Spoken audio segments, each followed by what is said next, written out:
Print and electronic media మిత్రులందరికీ నమస్కారం. June 12,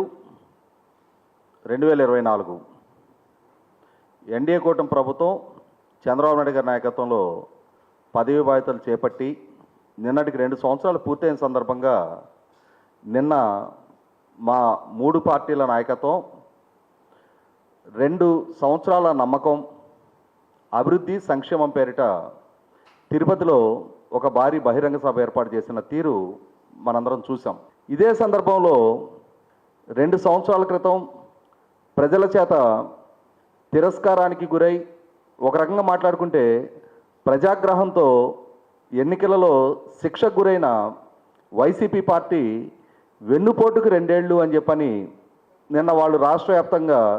వివిధ నియోజకవర్గాల్లో నిరసన కార్యక్రమాలు చేపట్టింది కూడా చూస్తూ ఉన్నాం. అయితే వైసీపీ వైఖరి చూసిన తర్వాత అంతిమ న్యాయ నిర్ణేతలైన ప్రజలకు కూడా ఒక అనుమానం వస్తూ ఉంది. 2024 ఎన్నికలలో 5 సంవత్సరాల వైసీపీ పాలనతోటి, జగన్మోహన్ రెడ్డి వైఖరితోటి వెన్నుపోటుకు గురయ్యాము అని చెప్పని భావించిన ప్రజలం మనం వైసీపీని 151 స్థానాల నుంచి 11 స్థానాలకు పరిమితం చేస్తే ఇవాళ అదే వైసీపీ పార్టీ ఎందుకు తమకు ఇటువంటి శిక్ష ప్రజల నుంచి ఎదురైందా అని చెప్పని గుర్తించకుండా, దాన్ని సమీక్షించుకోకుండా నేడు ప్రజారంజకంగా పరిపాలన చేస్తున్న ఎన్డీఏ కూటమి ప్రభుత్వం మీద, పాలకుల మీద ఈ దుమ్మెత్తి పోస్తున్న తీరు, అలాగే వెన్నుపోటుకు 2 ఏళ్లుగా వాళ్ళు దాన్ని పరిగణిస్తూ నిరసన తెలియజేస్తున్న తీరు పట్ల ప్రజల నుంచి కూడా కొన్ని ప్రశ్నలు వైసీపీ పార్టీకి సంధించబడతా ఉన్నాయి. నేడు ఎన్డీఏ పక్షాల తరపున తెలుగుదేశం పార్టీ అధికార ప్రతినిధిగా నేను వైసీపీ పార్టీని సూటిగా కొన్ని ప్రశ్నలు సంధిస్తూ ఉన్నా. శ్రీకాకుళం నుంచి అనంతపూర్ జిల్లా దాకా ప్రతి జిల్లాలో కూడా 2019 ఎన్నికల్లో వైసీపీ పార్టీకి 151 స్థానాలు ప్రజలు కట్టబెడితే ఆ 151 స్థానాల బలంతో అధికారం దక్కించుకున్న వైసీపీ పార్టీ 2019 ఎన్నికల్లో అధికారం దక్కించుకోవడానికి ముందు వాళ్ళు చేసిన ప్రచారం, ప్రజలకి జగన్మోహన్ రెడ్డి గారు చేసిన వాగ్దానాలు, వాళ్ళ వ్యూహకర్తలు వాళ్ళ సోషల్ మీడియా, వాళ్ళ సొంత మీడియా ద్వారా జగన్మోహన్ రెడ్డి గారికి ఇచ్చిన ఎలివేషన్ తోటి ప్రజల ఒక హై ఎక్స్పెక్టేషన్ తోటి రాష్ట్రంలో ఉన్న వివిధ వర్గాల ప్రజలు, వివిధ ప్రాంతాల ప్రజలు జగన్మోహన్ రెడ్డి పట్ల ఒక నమ్మకంతో 2019 ఎన్నికల్లో అతను గెలిపించారు.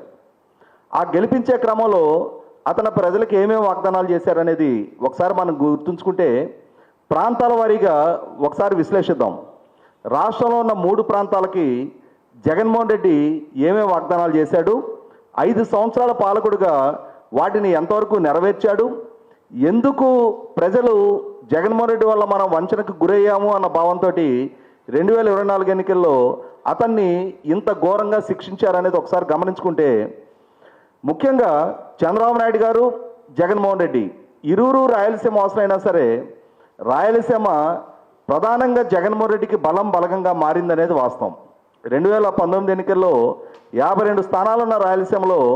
49 స్థానాలు జగన్మోహన్ రెడ్డికి కట్టబెట్టడం జరిగింది. వాస్తవంగా 2014-19 మధ్యకాలంలో చంద్రబాబు నాయుడు గారి పాలనా హయాంలో రాయలసీమ ప్రాంతాన్ని, అక్కడున్న కొద్దిపాటి నీటి వనరులను సద్వినియోగం చేసుకొని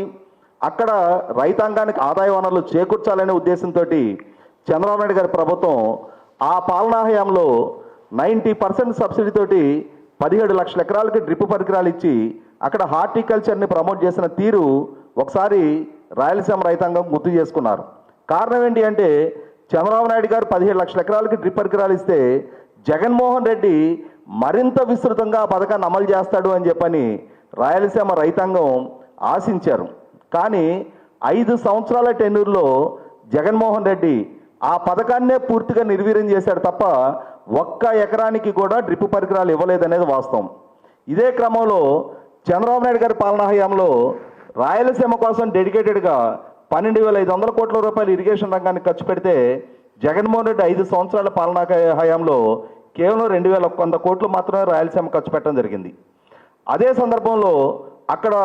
వలసలను నివారించాలనే ఉద్దేశంతో చంద్రబాబు నాయుడు గారి ప్రభుత్వం 5 సంవత్సరాల టెన్యూర్లో ప్రతి జిల్లాలో కూడా అక్కడ ఉన్న వనరుల్ని సద్వినియోగం చేసుకోవాలనే ఉద్దేశంతో దేశంలోనే ఆనాటికి అతి పెద్ద సోలార్ పవర్ యూనిట్ కర్నూలు జిల్లాలో 1000 మెగావాట్ల సోలార్ పవర్ యూనిట్ ఎస్టాబ్లిష్ చేయించడం, జయరాజు స్టీల్స్ ఎస్టాబ్లిష్ చేయించడం, అనంతపూర్ జిల్లాలో ఆనాటికి దేశంలోనే అతిపెద్ద ఎఫ్డిఐ కియా కార్ల పరిశ్రమని గ్రౌండింగ్ చేయించిన తీరు. అదే సందర్భంలో చిత్తూరు జిల్లాలో మొబైల్ మ్యానుఫ్యాక్చరింగ్ క్లస్టర్తో పాటుగా అపోలో టైర్సు, అలాగే శ్రీ సిటీలో కూడా ఇసుజీ, హీరో, పెప్సీ లాంటి ఎన్నో మ్యానుఫ్యాక్చరింగ్ సెక్టర్ ఇండస్ట్రీస్ని కూడా గ్రౌండింగ్ చేయించి 5 సంవత్సరాల చంద్రబాబు నాయుడు గారి పాలనా హయాంలో 5 లక్షల మందికి ప్రైవేట్ రంగ ఉద్యోగాలు కల్పించిన తీరు రాష్ట్ర ప్రజలు 2024 ఎన్నికల నాడు గుర్తు చేసుకున్నారు. ఎందుకంటే 2019-24 మధ్యకాలంలో జగన్మోహన్ రెడ్డి పాలనా హయాంలో తాను కొత్తగా పరిశ్రమలు రప్పించకపోగా అప్పటికి గ్రౌండింగ్ అయ్యి సక్సెస్ఫుల్గా పనిచేస్తున్న పరిశ్రమలను కూడా వేరే రాష్ట్రాలకి బలవంతంగా తరలిపోయే పరిస్థితులు అతని ద్వారా కల్పించడం జరిగింది. ఒక పక్క కడప జిల్లాలో అతని కుటుంబానికి సంబంధించిన భారతీయ సిమెంట్ పరిశ్రమ కొనసాగుతూ ఉండగానే అదే జిల్లాలో అక్కడున్న జువారీ సిమెంట్ పరిశ్రమని అతను పొల్యూషన్ కంట్రోల్ బోర్డు ద్వారా వేధింపులకు గురి చేసి ఆ పరిశ్రమను మూయించాలి అని చెప్పని చేసిన ప్రయత్నం.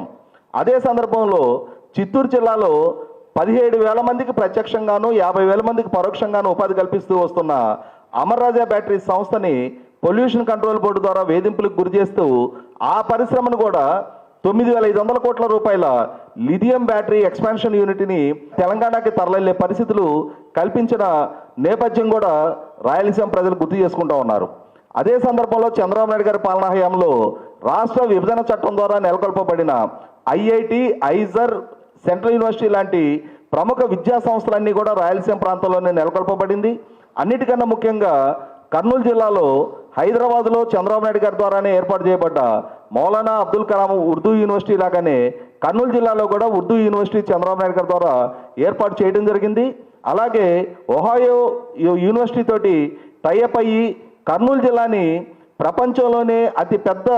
సీడ్ బౌల్గా మార్చాలి అని చెప్పని చంద్రబాబు నాయుడు గారి ప్రభుత్వం సంకల్పించిన తీరు కూడా రాయలసీమ ప్రజలు గుర్తు చేసుకున్నారు. ఎందుకంటే చంద్రబాబు నాయుడు గారి ప్రభుత్వం విభజిత రాష్ట్రంలో వీలైనంత వరకు రాయలసీమ ప్రాంతంలో వలసలు నివారించడం కోసం అక్కడున్న కొద్దిపాటి నీటి వనరులను సద్వినియోగం చేసుకోవాలనే ఉద్దేశంతో అక్కడ ఇరిగేషన్ ప్రాజెక్టులకు ఇచ్చిన ప్రాధాన్యత, అదే క్రమంలో జగన్మోహన్ రెడ్డి పాలనా హయాంలో ఆ ఇరిగేషన్ రంగాన్ని పూర్తిగా నిర్వీర్యం చేయడం, అన్నిటికన్నా ముఖ్యంగా జగన్మోహన్ రెడ్డి తను ప్రాతినిధ్యం వహిస్తున్న పులివెందుల నియోజకవర్గ రైతాంగానికి నీళ్లు అందించే చిత్రావతి, గండికోట రిజర్వాయర్లో నీళ్లున్నా కూడా కనీసం 5 సంవత్సరాల టెన్యూర్లో ఆ రైతాంగ పొలాలకి నీరు పారించే డిస్ట్రిబ్యూటరీ నెట్వర్క్ కూడా అతని హయాంలో ఏర్పాటు చేయనందువల్ల రాయలసీమ జగన్మోహన్ రెడ్డి పాలనా హయాంలో మేము వెన్నుపోటుకు గురయ్యాము అని చెప్పన్న భావన కలగటానికి ప్రధానంగా దోహదం చేసింది. ఇంకా అన్నిటికన్నా ముఖ్యంగా రాయలసీమ ద్రోహిగా జగన్మోహన్ రెడ్డిని పరిగణించిన అతి కీలకమైన అంశం వచ్చేటప్పటికి తెలంగాణ రాష్ట్ర ముఖ్యమంత్రిగా ఉన్న కేసీఆర్ గారు, ఆంధ్రప్రదేశ్ రాష్ట్ర ముఖ్యమంత్రిగా ఉన్న జగన్మోహన్ రెడ్డి గారు ఇరువురు కూడా కేంద్ర జలశక్తి శాఖ మంత్రి గారి దగ్గర జరిగిన అపెక్స్ కౌన్సిల్ మీటింగ్ సందర్భంగా ఆ రోజు కేసీఆర్ గారు ఇవాళ బ్రిజేష్ కుమార్ ట్రిబ్యునల్ ద్వారా ఆంధ్రప్రదేశ్ రాష్ట్రానికి కృష్ణానది జలాల్లో కేటాయింపు చేసిన 512 టీఎంసీలు మాకు ఆమోదయోగ్యం కాదు, తెలంగాణకి చేసిన 299 టీఎంసీల స్థానంలో ఇరు రాష్ట్రాలకి సమాన ప్రాతిపదిక మీద జలాల కేటాయింపు జరగాలి అని చెప్పని కేసీఆర్ గారు డిమాండ్ లేవనెత్తిన సందర్భంలో ఆ రోజు ఆంధ్రప్రదేశ్ రాష్ట్ర ముఖ్యమంత్రిగా ఉన్న జగన్మోహన్ రెడ్డి ఆంధ్రప్రదేశ్ రాష్ట్రానికి ప్రాజెక్టుల వారీగా పరిగణలోకి తీసుకొని బ్రిజేష్ కుమార్ ట్రిబ్యునల్ 512 టీఎంసీలు కేటాయింపు చేసినప్పుడు ఇవాళ మళ్ళీ తిరిగి ఆ కేటాయింపుల్ని పునఃసమీక్ష చేయడం అనంటే ఆంధ్రప్రదేశ్ రాష్ట్ర ఇరిగేషన్ రంగ ప్రయోజనాలు దెబ్బతింటాయి కాబట్టి ఇటువంటి ప్రతిపాదన మేము అంగీకరించము అని చెప్పని అక్కడ ఆ మినిట్స్లో తన డిసెంట్ వ్యక్తం చేయాల్సిన జగన్మోహన్ రెడ్డి ఆ డిసెంట్ వ్యక్తం చెయ్యని పర్యవసానం మౌనం అర్ధాంగీకారంగా భావించిన కేంద్ర ప్రభుత్వం కూడా 2023 తెలంగాణ అసెంబ్లీ ఎన్నికలకు ముందు ఆనాడు జరిగిన మినిట్స్ని పరిగణలోకి తీసుకొని కృష్ణానది జలాల కేటాయింపుల్ని పునఃసమీక్షించమని చెప్పని బ్రిజేష్ కుమార్ ట్రిబ్యునల్కి ఆదేశాలు ఇస్తూ దాన్ని నోటిఫై కూడా చేయడం జరిగింది. ఒకవేళ నిజంగానే కేసీఆర్ గారి డిమాండ్ని పరిగణలోకి తీసుకొని బ్రిజేష్ కుమార్ ట్రిబ్యునల్ కనుక దాన్ని విచారణ చేసి ఒకవేళ సమాన ప్రాతిపదిక మీద రాష్ట్రాలకు జలాల కేటాయింపులు చేసిన పక్షంలో ఇప్పుడున్న 811 టీఎంసీల నికర జలాల కేటాయింపుల్లో 512 టీఎంసీల స్థానంలో 405.5 టీఎంసీలకి ఆంధ్రప్రదేశ్ రాష్ట్ర నీటి కేటాయింపులు పరిమితం కావాల్సి ఉంటుంది. అంటే ఆంధ్రప్రదేశ్ రాష్ట్రం జగన్మోహన్ రెడ్డి మౌన పాత్ర వహించిన పర్యవసానం 106.5 టీఎంసీలు నష్టపోవడానికి ఆస్కారం ఉంటుంది. కాబట్టి ఈ విషయం వెలుగులోకి వచ్చిన తర్వాత ఆంధ్రప్రదేశ్ పౌర సమాజం నుంచి, ముఖ్యంగా రాయలసీమ ప్రజల నుంచి వ్యక్తమవుతున్న నిరసన నేపథ్యంలో అప్పుడు జగన్మోహన్ రెడ్డి ప్రభుత్వం సుప్రీంకోర్టుని అప్రోచ్ అవ్వడం జరిగింది. సుప్రీంకోర్టుని అప్రోచ్ అయినా కూడా సమర్థవంతమైన వాదనలు అతని పాలనా హయాంలో వినిపించలేదనేది వాస్తవం. మళ్ళీ తిరిగి ఎన్డీఏ కూటమి ప్రభుత్వం అధికారంలోకి వచ్చిన తర్వాత మాత్రమే ఇవాళ సుప్రీంకోర్టులో ఇరిగేషన్ రంగం పట్ల స్పష్టమైన అవగాహన ఉన్న సీనియర్ లాయర్లతోటి ఆంధ్రప్రదేశ్ హక్కుల పరిరక్షణ కోసం పోరాటం జరుగుతున్న తీరు గుర్తు చేసుకోవాలి. కాబట్టి ఇరిగేషన్ రంగ పరంగా, ఉపాధి కల్పన పరంగా, ముఖ్యంగా వ్యవసాయ రంగ పరంగా జగన్మోహన్ రెడ్డి వల్ల జరిగిన నష్టాన్ని గమనించిన రాయలసీమ ప్రజలు 2019లో అతను 49 స్థానాలు కట్టబెడితే 2024 ఎన్నికల్లో కేవలం 7 స్థానాలకు అతను పరిమితం చేయడం జరిగింది. అంటే మేము వంచనకు గురయ్యాము అన్న భావన రాయలసీమ జిల్లాలో ముఖ్యంగా దశాబ్దాల తరబడి అతని కుటుంబానికి బలంగా ఉంటూ వస్తున్న కడప జిల్లాలో కూడా వ్యక్తమైంది. కాబట్టి మొన్నటి ఎన్నికల్లో ఆ కడప జిల్లాలో కూడా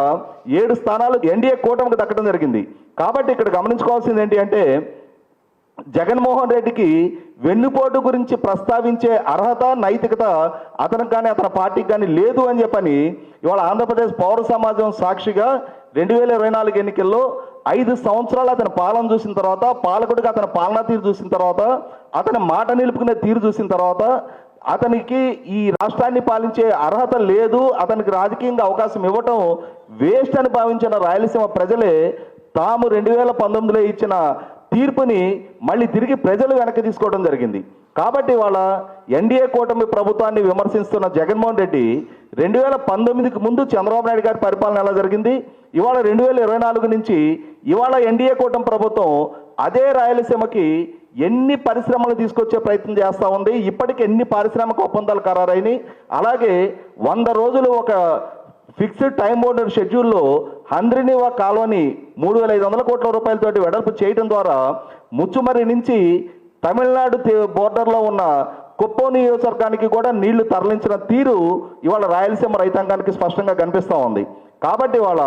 మళ్ళీ తిరిగి అక్కడ డ్రిప్ పరికరాలు పంపిణీ జరుగుతూ ఉంది, మళ్ళీ తిరిగి ఇరిగేషన్ ప్రాజెక్టుల నిర్మాణం సక్రమంగా అక్కడ కొనసాగుతూ ఉంది, మళ్ళీ తిరిగి అక్కడ పారిశ్రామికీకరణ వేగం పుంజుకుంది. ఇంకా మాట్లాడుకుంటే ఇవాళ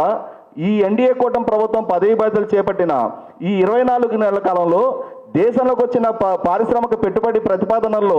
25.3% పెట్టుబడి ప్రతిపాదన ఆంధ్రప్రదేశ్ రాష్ట్రానికి రావటం, అందులో ప్రధానంగా రాయలసీమ మీద చంద్రబాబు నాయుడు గారి ప్రభుత్వం దృష్టి కేంద్రీకరించి అక్కడ వలసలు నివారించాలనే ఉద్దేశంతో అక్కడున్న దుర్భిక్ష పరిస్థితులని అక్కడ ప్రత్యామ్నాయ ఉపాధి అవకాశాలు కల్పించడం ద్వారా అక్కడ వాళ్ళకి మెరుగైన జీవన ప్రమాణాలు అందుకోవడానికి దోహదం చేయాలనే ఉద్దేశంతో చంద్రబాబు నాయుడు గారి నాయకత్వంలోని ఎన్డీఏ కూటమి ప్రభుత్వం రాయలసీమ మీద ఏ విధంగా ఫోకస్ చేసింది అనేది ప్రతి రాయలసీమ వాసికి అర్థమవుతా ఉంది. అర్థం కానిదల్లా అధికారాన్ని దూరం చేసుకొని ప్రజాగ్రహానికి గురయ్యి ఈ రోజుకి ప్రజల చేత ఎందుకింతటి తిరస్కారానికి గురయ్యామా అని చెప్పని ఒక్కనాడు కూడా సమీక్షించుకోవడానికి సిద్ధపడని జగన్మోహన్ రెడ్డి, ఆయన పార్టీ, ఆ నాయకులు, వాళ్ళ సోషల్ మీడియా, వాళ్ళ సొంత మీడియా మాత్రమే వాళ్ళని వాళ్ళు ఏదో ఒక భ్రమంలో ఉంచుకుంటా ఎంతసేపటికి ఇంతటి అభివృద్ధి చేస్తూ ఉన్న ఎన్డీఏ కూటమికి వంకలు పెట్టే ప్రయత్నం చేస్తూ ఉన్నారు. ఇదే సందర్భంలో 2019 ఎన్నికలకు ముందు జగన్మోహన్ రెడ్డి విశాఖపట్నాన్ని ఎగ్జిక్యూటివ్ రాజధానిగా ప్రకటించాడు. అంటే ఇప్పటివరకు రాయలసీమ గురించి చెప్పుకున్నాం, ఇక ఉత్తరాంధ్ర ప్రాంతం గురించి మాట్లాడుకుంటే ఏ విశాఖపట్నాన్ని అయితే జగన్మోహన్ రెడ్డి ఎగ్జిక్యూటివ్ రాజధానిగా అతను ప్రకటించాడో ఆ విశాఖపట్నం ప్రజలే జగన్మోహన్ రెడ్డి, వాళ్ళ శ్రేణులు, వాళ్ళ నాయకులు విశాఖపట్నం వేదికగా సాగించిన భూ యజ్ఞం, అక్కడ చేసిన అరాచకాలు, అక్కడ పరాధీనమైన ఆస్తులు, అక్కడ ప్రకృతి వనరులు కొల్లగొట్టిన తీరు, వీటన్నిటినీ ప్రత్యక్షంగా అనుభవపూర్వకంగా రిలీజ్ అయిన తర్వాత రాష్ట్రంలోనే అత్యధిక మెజార్టీతోటి విశాఖపట్నం పార్లమెంటు స్థానాన్ని 5 లక్షలకు పైగా ఓట్ల మెజార్టీతో ఎన్డీఏ కూటమి అభ్యర్థి శ్రీభరత్ నెగ్గగలిగారు అని అంటే, అదే సందర్భంలో భీమ్లీ, గాజువాక అసెంబ్లీ స్థానాలు ఆంధ్రప్రదేశ్ రాష్ట్రంలో మన జరిగిన సాధారణ ఎన్నికల్లోనే 90,000కు పైగా మెజార్టీతో 1 and 2 ప్లేస్లో ఆ 2 నియోజకవర్గాలు నిలిచాయి అని అంటేనే ఉత్తరాంధ్ర ప్రజలు జగన్మోహన్ రెడ్డి పాలనా తీరు పట్ల ఎంత విసిగి వేశారు అనేది అర్థమవుతా ఉంది. కారణం ఏంటి అంటే, చంద్రబాబు నాయుడు గారు 2014-19 మధ్యకాలంలో అరకు కాఫీని ప్రపంచవ్యాప్తంగా ఒక బ్రాండింగ్ తీసుకొచ్చి గిరిజన ఉత్పత్తులకి ప్రపంచ స్థాయి మార్కెట్ ఆయన హయాంలో క్రియేట్ చేస్తే జగన్మోహన్ రెడ్డి పాలనా హయాంలో ఆ దేశంలో ఎక్కడ ఏ రాష్ట్రంలో గంజాయి పట్టుబడ్డా దాని మూలాలు విశాఖపట్నం ఏజెన్సీతో ముడిపడి ఉన్నాయనేది మనకందరికీ తెలిసిన వాస్తవం. ఇటువంటి పరిస్థితుల్లో జగన్మోహన్ రెడ్డి పాలనా హయాంలో గంజాయి రాజధానిగా విశాఖపట్నం పేరెనిక గంటాన్ని అక్కడ ప్రజలు జీర్ణించుకోలేకపోయారు. అక్కడ జగన్మోహన్ రెడ్డి ప్రభుత్వ పెద్దల అండదండలు లేనిదే విశాఖపట్నం ట్రైబల్ ఏరియాలో కొందరు గిరిజనులు గంజాయి సాగు చేస్తే చేయగలుగుతారేమో, కానీ దాన్ని ప్రాసెస్ చేసి దాన్ని ట్రాన్స్పోర్ట్ చేసి దాన్ని వ్యాపారం చేయగలిగే స్థాయి సామర్థ్యం ఆ కొండల్లో నివసించే గిరిజనులకు ఉండదు అనేది వాస్తవం. ఖచ్చితంగా అధికారంలో ఉన్న వాళ్ళు అధికార యంత్రాంగం అండదండలతోటే ఈ విధమైన ఒక నెక్సస్ తోటి దేశవ్యాప్తంగా ఈ గంజాయి సాగు, ప్రాసెసింగు, ట్రాన్స్పోర్టు, వ్యాపారం కూడా వైసీపీ హయాంలో నిర్వహించగలిగారు. కాబట్టి ఆంధ్రప్రదేశ్ రాష్ట్రం అన్న విశాఖపట్నం ఏజెన్సీ ప్రాంతం అన్న దేశవ్యాప్తంగా గంజాయి సాగుకు మాత్రమే పేరెనికి కన్నా జగన్మోహన్ రెడ్డి పాలనా హయాం నాటి ఆ పీడకలం నుంచి విశాఖపట్నం ప్రజలు తమను తాము దూరంగా నిలుపుకోవాలనుకున్నారు. కాబట్టి మొన్నటి ఎన్నికల్లో జగన్మోహన్ రెడ్డికి అంతటి ఘోర ఓటమి దక్కించడం జరిగింది. వీటన్నిటికన్నా ముఖ్యంగా విశాఖపట్నం ఎంపీగా పనిచేసిన ఎంఈవి సత్యనారాయణ ఆయనే నేను ఇక విశాఖపట్నంలో కొనసాగలేను, ఆయన ఎంపీగా కొనసాగుతున్న సందర్భంలో జగన్మోహన్ రెడ్డి పాలనా హయాంలో తన కుటుంబం 48 గంటల పాటు అక్కడ రౌడీ షీటర్ల చేత కిడ్నాప్కు గురైన సందర్భంలో ఆయనే మీడియా ముఖంగా విశాఖపట్నంలో ఇక నేను వ్యాపారాలు కొనసాగించలేను, విశాఖపట్నంలో నా జీవితానికి సెక్యూరిటీ ఉంది అని చెప్పి నేను భావించడం లేదు, నేను నా వ్యాపారాలని నా కుటుంబాన్ని హైదరాబాద్కి షిఫ్ట్ చేయాలనుకుంటున్నాను అని చెప్పని ఒక సిట్టింగ్ ఎంపీ అధికార పార్టీ ఎంపీ ఆనాడు వ్యక్తం చేసిన అభిప్రాయం చూస్తేనే సామాన్య ప్రజానీకం ఇంకా విశాఖపట్నంలో ఎంతగా టెర్రరైజ్ అయిపోయారు అనేది మనకందరికీ కళ్ళ ముందు కనిపిస్తా ఉన్న వాస్తవం. ఇటువంటి పరిస్థితుల్లోనే నాడు వైసీపీ పార్టీలో సీనియర్ మంత్రులుగా పనిచేసిన నాటి రెవెన్యూ మినిస్టర్ ధర్మాన ప్రసాదరావు గారి దగ్గర నుంచి బొత్స సత్యనారాయణ గారి దగ్గర నుంచి కూడా ప్రాంతీయ విద్వేషాలు పెంచే విధంగా 3 జిల్లాల ఉత్తరాంధ్ర ప్రాంతానికి ప్రత్యేక రాష్ట్రం ఇవ్వాలి అని చెప్పని అక్కడ ప్రజలలో ప్రాంతీయ విద్వేషాలు పెంచడానికి చేసిన ప్రయత్నం తప్ప అక్కడ ప్రాంత ప్రజల జీవన ప్రమాణాలు పెంచడానికి, అక్కడ ప్రాంత యువతకి వలసలేని ఉపాధి కల్పించడానికి వాళ్ళు కనీస మాత్రపు ప్రాధాన్యత ఇవ్వని నేపథ్యంలో రిలీజ్ అయిన ఉత్తరాంధ్ర ప్రజలు కూడా మొన్నటి ఎన్నికల్లో వైసీపీ పార్టీని తుడిచిపెట్టడం జరిగింది. ఇక ఈస్ట్ గోదావరి నుంచి నెల్లూరు జిల్లా వరకు ఉన్న మిగిలిన కోస్తా జిల్లాల ప్రాంతంలో జగన్మోహన్ రెడ్డి వల్ల జరిగిన వంచన ఇక అది పుంకాలుగా చెప్పుకోవడానికి ఆస్కారం ఉంది. 2019 ఎన్నికలకు ముందు అమరావతిలో మాత్రమే రాజధాని నిర్మాణం కొనసాగిస్తాను అని 2017 నుంచి తానే స్వయంగా తుళ్ళూరు బహిరంగ సభలో ప్రకటించిన జగన్మోహన్ రెడ్డి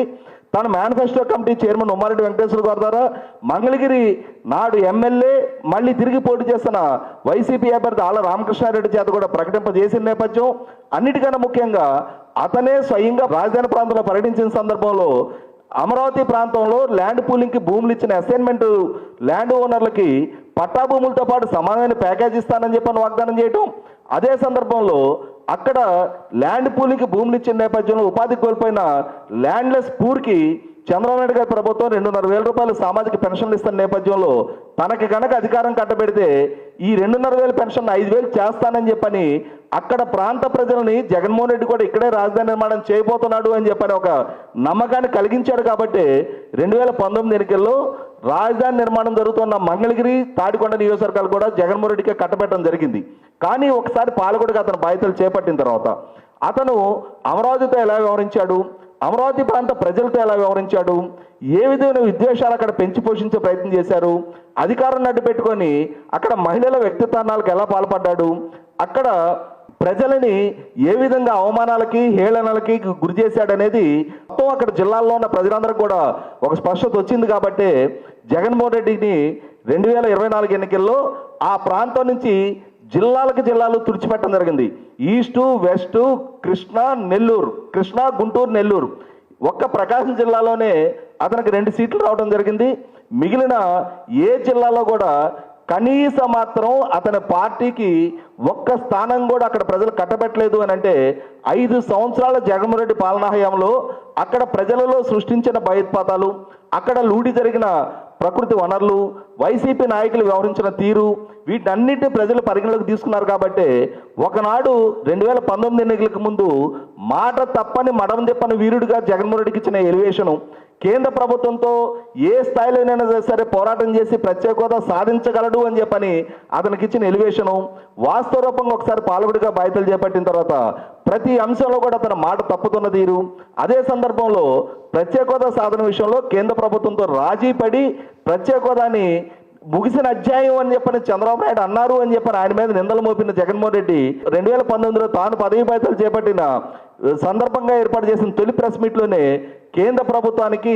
భారతీయ జనతా పార్టీకి వాళ్ళకే పూర్తి స్థాయి మెజార్టీ ఉంది కాబట్టి వాళ్ళని మనం ఇవాళ ప్రశ్నించలేము, ప్లీజ్ అని అభ్యర్థించడం తప్ప అని చెప్పని అతను చేసిన కామెంటు, వీటన్నిటిని పరిగణలోకి తీసుకున్న ప్రజలు 2014-19 మధ్య కూడా భారతీయ జనతా పార్టీ తనకు తాను పూర్తి స్థాయి మెజార్టీ దక్కించుకొని ఉంది. ఆ రోజు కూడా తెలుగుదేశం పార్టీ సంఖ్యాబలం మీద భారతీయ జనతా పార్టీ ఆధారపడి లేదు. అయినా సరే చంద్రబాబు నాయుడు గారి మీద నిందలు మోపిన జగన్మోహన్ రెడ్డి తన వరకు వచ్చేటప్పటికి ఎన్నికలకు ముందు తనను తాను ఒక పోరాట వీరుడిగా చిత్రీకరించుకున్న జగన్మోహన్ రెడ్డి తనకు అవకాశం అధికారం దక్కిన తర్వాత ఏ విధంగా తన నిస్సహాయతను వ్యక్తం చేశాడనేది కూడా ఆంధ్రప్రదేశ్ రాష్ట్ర పౌర సమాజం గుర్తుంచుకుంది. అదే సందర్భంలో రాష్ట్ర యువతను లక్ష్యంగా చేసుకొని అతను 2,30,000 ప్రభుత్వ ఉద్యోగాలు భర్తీ చేస్తా, ప్రతి జనవరి 1వ తారీఖు జాబ్ క్యాలెండర్ రిలీజ్ చేస్తా, ప్రతి సంవత్సరం డిఎస్సి కండక్ట్ చేస్తా, అధికార బాధ్యతలు చేపట్టగానే మెగా డిఎస్సి నిర్వహిస్తా అని చెప్పని చేసిన వాగ్దానాలు తుంగలో దొక్కి 5 సంవత్సరాలు రాష్ట్రాన్ని పాలించిన పూర్తి కాలం పరిపాలించిన పాలకుడిగా ఉండి డిఎస్సి వ్యవస్థ అమల్లోకి వచ్చిన తర్వాత ఒక్క డిఎస్సి కూడా నిర్వహించిన ఏకైక పాలకుడిగా జగన్మోహన్ రెడ్డి మిగిలిపోయాడు అనేది ఆంధ్రప్రదేశ్ పౌర సమాజం రియలైజ్ అయ్యారు. కాబట్టి ముఖ్యంగా నిరుద్యోగ యువత జగన్మోహన్ రెడ్డి ఈ వంచన ధోరణి పట్ల రియలైజ్ అయ్యారు. కాబట్టి 2024 ఎన్నికల్లో రాష్ట్రం నుంచి జగన్మోహన్ రెడ్డిని శాశ్వతంగా ఎన్నికల్లో వ్యవస్థలో తరిమికొట్టే ప్రయత్నం జరిగిందనేది వాస్తవం. ఇటువంటి పరిస్థితుల్లో తన లోపాలను సమీక్షించుకోకుండా ఏ వాగ్దాన భంగం కారణంగా తనకి ఇటువంటి శిక్షకి తాను గురయ్యాడనేది రిలీజ్ కాకుండా ఈనాడు ఎన్డీఏ కూటమి మీద వెన్నుపోటు అని చెప్పని తను ఆరోపణలు చేస్తా ఉన్నాడు. ఇక్కడ జగన్మోహన్ రెడ్డి వల్ల వంచనకి గురైన ఇంకొక ప్రధాన వర్గం ఉన్నారు. 2019 ఎన్నికల్లో కుడి చేత్తో ఎడం చేత్తో మేమే ఓట్లేసి ఈ ప్రభుత్వాన్ని అధికారంలోకి తెచ్చుకున్నాము అని చెప్పిన ఉపాధ్యాయ వర్గాలు, వాళ్ళు చదువుకున్న వాళ్ళు, ప్రజలతో నిత్యం మమేకంతో ఉండేవాళ్ళు, పరిస్థితుల పట్ల అవగాహన ఉన్నవాళ్ళు, రాజకీయ చైతన్యం కలిగిన ఉద్యోగ వర్గాలని 2019 ఎన్నికలకు ముందు అన్నా మీకు మెరుగైన పీఆర్సీ ఇస్తా, క్రమం తప్పని డిఏలు ఇస్తా, వారంలో సిపిఎస్ రద్దు చేస్తా, పోలీసు ఉద్యోగులకి వారాంతం సెలవులు ఇస్తా అని చెప్పని వాగ్దానం చేసి వాళ్ళ కుటుంబ సభ్యుల ఓట్లు దక్కించుకున్న జగన్మోహన్ రెడ్డి 5 సంవత్సరాలు అధికారంలో కొనసాగిన సందర్భంగా 2019కి ముందు చంద్రబాబు నాయుడు గారు 43% ఫిట్మెంట్ ఖరారు చేస్తే జగన్మోహన్ రెడ్డి పాలనా హయాంలో అప్పటి వరకు అమల్లో ఉన్న 27% ఇంటర్న్ రిలీఫ్ కన్నా కూడా 4% తక్కువగా వాళ్ళకి ఫిట్మెంట్ ఖరారు చేసిన నేపథ్యం, వాళ్ళ హెచ్ఆర్ఎస్ ల్యాబుల్లో 2% కోత వించిన తీరు, వాళ్ళ జీపీఎఫ్ లోన్స్, జిఎల్ఐ లోన్స్ సంవత్సరాల తరబడి పెండింగ్ పెట్టిన తీరు, 2021 నవంబర్ తర్వాత వాళ్ళ సరెండర్ లీవ్లు ఎన్కాష్మెంటే లేకుండా పోయిన తీరు, రిటైర్ అయిన ప్రభుత్వ ఉద్యోగులకి వాళ్ళ రిటైర్మెంట్ అమౌంట్లు కూడా సెటిల్మెంట్ చేయని తీరు, అన్నిటికన్నా ముఖ్యంగా రిటైర్ అయిన ప్రభుత్వ ఉద్యోగులు పెన్షనర్లకి 70 సంవత్సరాలు నిండిన వాళ్ళకి 10% అడిషనల్ క్వాంటమ్ ఆఫ్ పెన్షన్ అనే ఉన్న సౌకర్యాన్ని కూడా రద్దు చేసిన నేపథ్యంలో రాష్ట్ర వ్యాప్తంగా ఉన్న ప్రభుత్వ ఉద్యోగులు, రిటైర్ అయిన పెన్షనర్లు కూడా ఈ పాలకుడు జగన్మోహన్ రెడ్డి ఒక్క క్షణం కూడా ఈ రాష్ట్రంలో పాలకుడిగా ఉండడానికి వీల్లేదు అని చెప్పని ఒక కఠిన నిర్ణయంతో 2024 ఎన్నికల్లో ఇతని వల్ల మనం వెన్నుపోటు గురయ్యామన్న భావనతోటే అంత ఘోరంగా అతను ఓడించడం జరిగింది. ఇవాళ మనం ఆశ్చర్యపడాల్సిన విషయం ఏంటంటే సమాజంలో అతి చిన్న జీతానికి పనిచేసే ప్రభుత్వ ఉద్యోగులు, సర్వశిక్ష అభియాన్ సిబ్బంది, ఆశా వర్కర్లు, విఆర్ఏలు, పారిశుద్ధ్య కార్మికులు, అంగన్వాడీ సిబ్బంది, ఇటువంటి వాళ్ళని కూడా వాళ్ళకిచ్చిన వాగ్దానాలు కూడా నెరవేర్చుకొని పాలకుడిగా జగన్మోహన్ రెడ్డి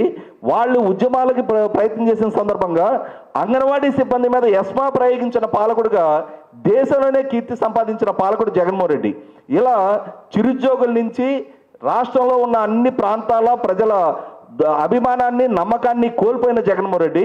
150 స్థానాల నుంచి 11 స్థానాలకు పరిమితమైన జగన్మోహన్ రెడ్డి ఇవాళ అతనిచ్చిన పిలుపు మేరకు వాళ్ళ శ్రేణులు నిన్న ఒక పక్క చేసిన ప్రతి వాగ్దానాన్ని నిలుపుకుంటా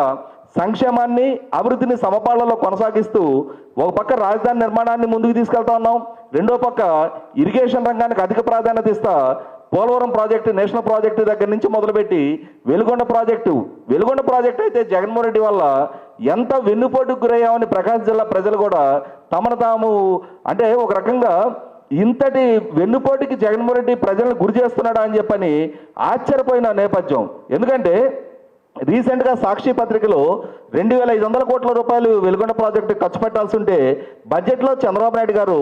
500 కోట్ల కేటాయింపు చేశారు. ఇలా అయితే ఎప్పటికీ వెలుగొండ ప్రాజెక్టు పూర్తవుతుంది అని చెప్పని భారతి గారు ఒక పెద్ద ఆర్టికల్ రాయించారు. కానీ ఆశ్చర్యం ఏంటి అంటే ఇదే జగన్మోహన్ రెడ్డి 2024 మార్చి 18 కోడ్ ఆఫ్ కండక్ట్ అమల్లోకి రాబోతుండగా ఫిబ్రవరి నెలలో ప్రకాశం జిల్లాలో బహిరంగ సభ ఏర్పాటు చేసి వెలుగొండ ప్రాజెక్టు నిర్మాణం పూర్తి అయిపోయింది, మేము జాతికి అంకితం చేస్తున్నాం అని చెప్పని ప్రకాశం జిల్లా మెట్ట ప్రాంత రైతాంగాన్ని అలాగే కడప నెల్లూరు జిల్లా మెట్ట ప్రాంత రైతాంగాన్ని ఏ విధంగా వెన్నుపోటుకి వంచన గురి చేశాడనేది ఇవాళ కళ్ళ ముందు కనిపిస్తా ఉన్న వాస్తవం. నిజంగా 2,500 కోట్ల రూపాయల పనులు పెండింగ్ ఉండగానే ఏ ముఖ్యమంత్రి అయినా సరే ప్రాజెక్టు పూర్తి అయిపోయింది అని చెప్పని ప్రజలను వంచే ప్రయత్నం చేస్తే దాన్ని అర్థం చేసుకోలేనంతటి అమాయకులు ప్రజలకు కాదు అనేది 2024 ఎన్నికల ఫలితాలే స్పష్టం చేసినాయి. కాబట్టి ఈ విధంగా రాష్ట్రంలోని అన్ని ప్రాంతాల ప్రజలని, అన్ని వర్గాల ప్రజలని, ముఖ్యంగా యువతని, ఉద్యోగుల్ని, మహిళల విషయానికి వస్తే జనాభాలో సగభాగమైన మహిళలు ఇవాళ మద్యం అనేది కుటుంబాలను ఆర్థికంగానూ ఆరోగ్యపరంగానూ చిన్నపనం చేస్తూ ఉంది. నాకు మీరు ఒక ఛాన్స్ తోటి అధికారం ఇవ్వండి, 2024 ఎన్నికలు నేను ఎదుర్కోపోయేటప్పటికీ రాష్ట్రంలో మద్యాన్ని 5 స్టార్ హోటల్స్కే పరిమితం చేస్తా, అలా చేయలేకుంటే 2024 ఎన్నికల్లో నేను ఓటే అడగను అని చెప్పని వాగ్దానం చేసిన జగన్మోహన్ రెడ్డి వాళ్ళ సోషల్ మీడియా ద్వారా, వాళ్ళ వ్యూహకర్తల ద్వారా, వాళ్ళ సొంత మీడియా ద్వారా మాట తప్పని మడమ తిప్పని నాయకుడు అని ఇతనికి ఇచ్చిన ఎలివేషన్ నేపథ్యంలో జనాభాలో భాగంగా ఉన్న మహిళలు ఇతని మాటలు నమ్మారు, ఇతని వెనక ర్యాలీ అయ్యారు. 2019 ఎన్నికల్లో ఇతనికి అధికారం కట్టబెట్టారు. కానీ 5 సంవత్సరాలు పాలకుడిగా బాధ్యతలు చేపట్టిన తర్వాత అతని పాలనా హయాంలో మద్య నిషేధం సంగతి దేవుడెరుగు, అతని ద్వారా ప్రవేశపెట్టబడ్డ మద్యం, అతను తీసుకొచ్చిన కొత్త మద్యం పాలసీ, వాటి పర్యవసానం రాష్ట్ర వ్యాప్తంగా ఎన్ని లక్షల కుటుంబాల్లో ఎంతమంది అనారోగ్యం పాలయ్యారు, ఎంతమంది చనిపోయారనేది ఇవాళ ప్రతి కుటుంబానికి ఒక స్పష్టత ఉన్న నేపథ్యంలోనే గాయపడ్డ వెన్నుపోటుకు గురయ్యా ఉన్న భావనతోటి మహిళలు కూడా జగన్మోహన్ రెడ్డిని మళ్ళీ తిరిగి పాలకుడిగా చూడకూడదని చెప్పని 2024 ఎన్నికల్లో అటువంటి తీర్పు ఇవ్వడం జరిగింది. అన్నిటికన్నా ముఖ్యంగా ప్రజల వ్యక్తిగత ఆస్తులకి కూడా భద్రత లేని పరిస్థితి కల్పించిన ఏకైక పాలకుడు జగన్మోహన్ రెడ్డి. ఇవాళ మన ఆస్తులకి సంబంధించిన ఏదైనా వివాదం తలెత్తితే ఆ వివాదాన్ని పరిష్కరించడం కోసం మన ప్రభుత్వ విభాగాలను అప్రోచ్ అవుతాం. అంటే ప్రభుత్వం ఎండ్ ఆఫ్ ది డే ప్రజల ఆస్తులకి కస్టోడియన్గా రక్షణ కల్పించే స్థాయిలో ప్రభుత్వం ఉంటుంది. కానీ జగన్మోహన్ రెడ్డి వల్ల ప్రతిపాదించబడ్డ ల్యాండ్ టైటిలింగ్ యాక్ట్ తోటి ప్రజల వ్యక్తిగత ఆస్తులకు కూడా రక్షణ లేని పరిస్థితి అతను సృష్టించడం, ప్రజలకు సంబంధించిన పట్టాదారు పాస్ పుస్తకాల మీద అతని పేర్లు వేయించుకోవడం, అతని ఫోటోలు ముద్రించుకోవడం, అన్నిటికన్నా ముఖ్యంగా సమగ్ర సర్వే పేరిట ప్రజలకు సంబంధించిన పొలాల హద్దురాల మీద కూడా జగన్మోహన్ రెడ్డి ఫోటో 700 కోట్ల రూపాయలతోటి ముద్రించుకున్న తీరు చూసిన తర్వాత ఇవి మన ఆస్తులా, జగన్మోహన్ రెడ్డి ఆస్తులా అని చెప్పని ఒక రకమైన ఇన్సెక్యూరిటీ తోటి ప్రజలు ఆందోళన చెందుతూ ఉన్న సందర్భంలో 2023 నవంబర్లో అతని ప్రభుత్వం ద్వారా అమల్లోకి తీసుకురాబడ్డ ల్యాండ్ టైటిలింగ్ యాక్ట్ అనేది ఒక పెనుపోతలాగా ప్రజల కళ్ళ ముందు కనిపిస్తూ ఉన్న నేపథ్యం. అయినా సరే ప్రజలు ఎంత భయాందోళన చెందుతున్నా కూడా ల్యాండ్ టైటిలింగ్ యాక్ట్ అమలు చేసే తీరుతామని చెప్పని మొండిగా ముందుకెళ్లిన జగన్మోహన్ రెడ్డి వైఖరి చూసిన తర్వాత రాష్ట్రంలో ఉన్న అన్ని వర్గాల ప్రజలు కూడా ఈ జగన్మోహన్ రెడ్డిని ఒక్క క్షణం కూడా పాలకుడిగా కొనసాగించడానికి వీల్లేదు అని చెప్పని ఏకోన్ముఖంగా తీసుకున్న తీర్పు 2024 మే 13 ఎన్నికల్లో ఈవీఎంలో నిక్షిప్తం అయితే, జూన్ 4వ తారీఖు ఫలితాల రూపంలో వెల్లడైతే, జూన్ 12 అన్ని వర్గాల ప్రజల ఆశీస్సులతో నమ్మకంతో విజయం దక్కించుకున్న ఎన్డీఏ కూటమి పదవి బాధ్యతలు చేపట్టడం జరిగింది. ఆ నమ్మకాన్ని నిలుపుకుంటూ గడిచిన 2 సంవత్సరాలుగా అవిశ్రాంతంగా రాష్ట్రంలో ఉన్న నిరుద్యోగ యువతకు ఉపాధి కల్పించడానికి, రాష్ట్రంలో ఉన్న రైతాంగానికి నీటి భద్రత కల్పించడానికి,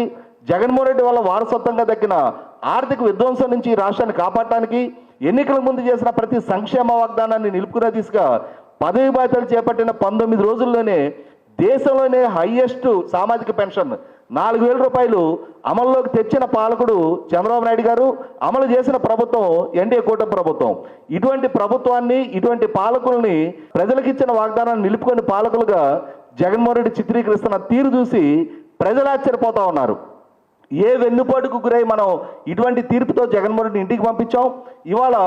మా ఆశీస్సులతో మా ఆకాంక్షలు నెరవేర్చడం కోసం పదవి బాధ్యతలు చేపట్టిన ఈ ప్రభుత్వం ఇంత అంటే బాధ్యతగా పనిచేస్తా ఉన్నప్పుడు ఈ విధమైన ప్రచారాలతోటి ఈ విధంగా సమాజంలో అస్థిరత సృష్టించే ప్రయత్నం. ఎందుకంటే నిన్న వీళ్ళు కార్యక్రమం టేకప్ చేసిన సందర్భంగా చాలా ప్రాంతాల్లో శాంతి భద్రతలకు విఘాతం కలిగే విధంగా, తెలుగుదేశం నాయకత్వం మీద దాడులకు పాల్పడే విధంగా, స్థానిక తెలుగుదేశం శ్రేణులు బైకంపతులకు చేసే విధంగా నిన్న వైసీపీ శ్రేణులు ప్రయత్నం చేసిన తీరు ఇప్పటికే చాలా సందర్భాల్లో చాలా ప్రాంతాల నుంచి రిపోర్ట్ అవుతున్న నేపథ్యంలో ఏ రప్పా నరుగుతామనే స్లోగన్ తోటి వైసీపీ శ్రేణులు ఇప్పటి వరకు తెలుగుదేశం శ్రేణులు బైకంపతులను చేసే ప్రయత్నం చేస్తూ ఉన్నాయో అదే వైఖరిని ఇంప్లిమెంట్ చేసే విధంగా నిన్నటి కార్యక్రమం కూడా ప్రజలు ఫీల్ అవుతూ ఉన్నారు. కాబట్టి అసలు సిసలు వెన్నుపోటుదారుడు జగన్మోహన్ రెడ్డి తప్ప